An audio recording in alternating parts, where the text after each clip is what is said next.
You really got to pay attention or you won't understand what they're saying. But sadly enough, Chuck brought an end to our stay, except for the 4th of July. We had our last day in Cambodia. Last full day was the 4th of July for us. It would have been the 3rd of July for you. We're half a day ahead. So we celebrated the 4th of July by going to the Indian Ocean and swimming, which was pretty interesting. There was a giant naked woman statue right next to the beach, and we're all sitting there like, and all the locals are like, she's waiting for her lover, she's waiting for Buddha, and we're like, oh, okay, one of those statues. So Buddha loves you, okay. But that pretty much brought an end to our trip in Cambodia, and those of us who were staying for the 2-month period packed our bags and headed to the airport to fly to Thailand. And with that, we have another video. It looks like it's already started playing or something. It's partway done. But this will be a video about Thailand.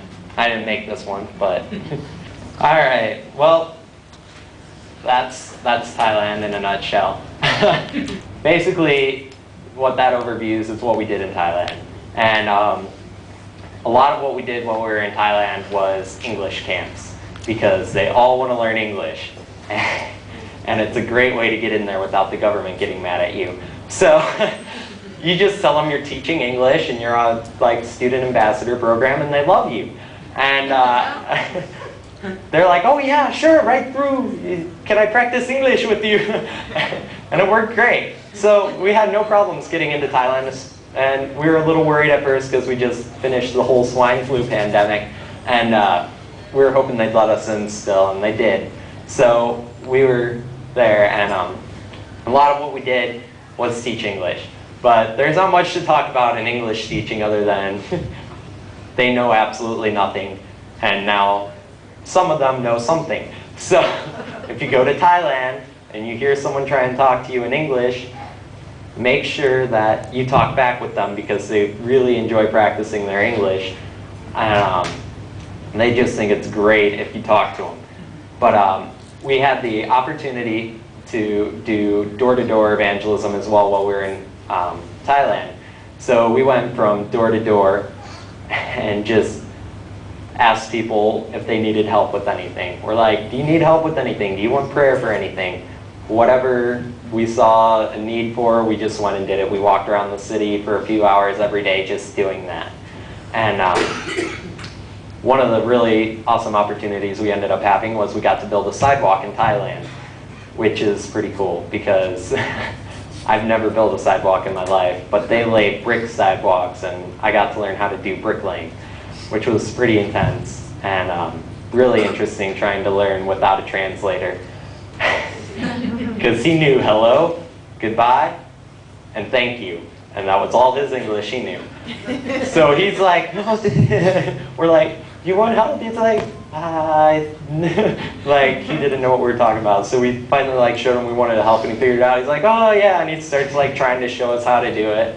And that was pretty interesting. But while we were doing that, as chance would have it, the director of a Burmese refugee orphanage came walking by, and she's like, are you guys like, why are you helping with the sidewalk? And so we had an opportunity to like explain to her what we were doing here in Thailand, working on a sidewalk when it's usually the rich tourists who come and just enjoy everyone and be loud, obnoxious, and rude.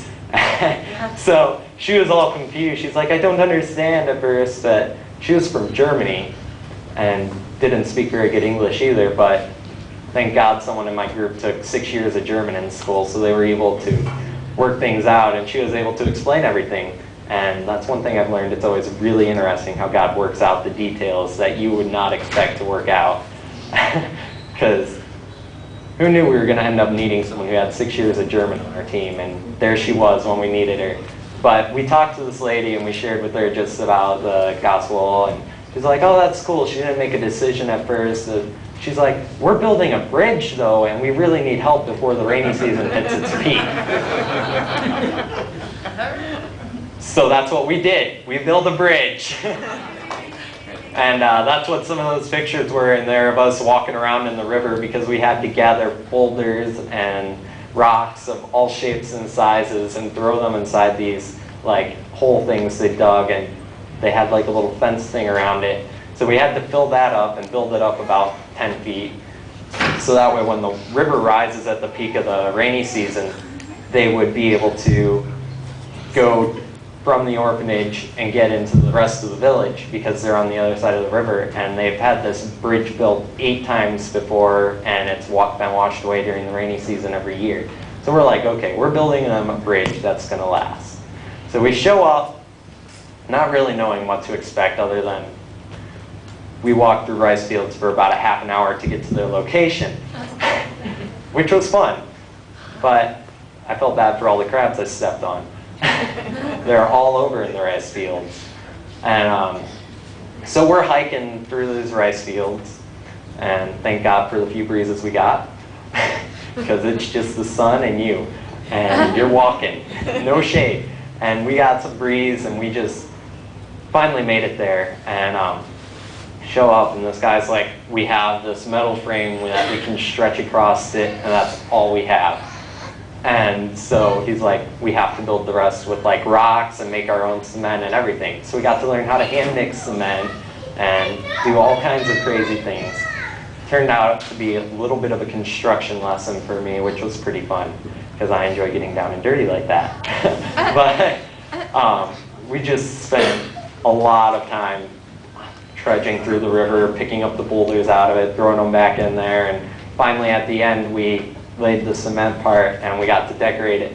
And one of the pictures in there was of our sidewalk portion of it leading up to it, and we decorated it, and we put a cross in the brick, and we wrote "bless" on the other side, so that way every time they walk across it, whether they like it or not, they're being influenced by the imagery of the cross, and we prayed over it, so every time they walk over it, they're being blessed with the protection that we prayed over it, because we're like, God, this one's not going to wash away.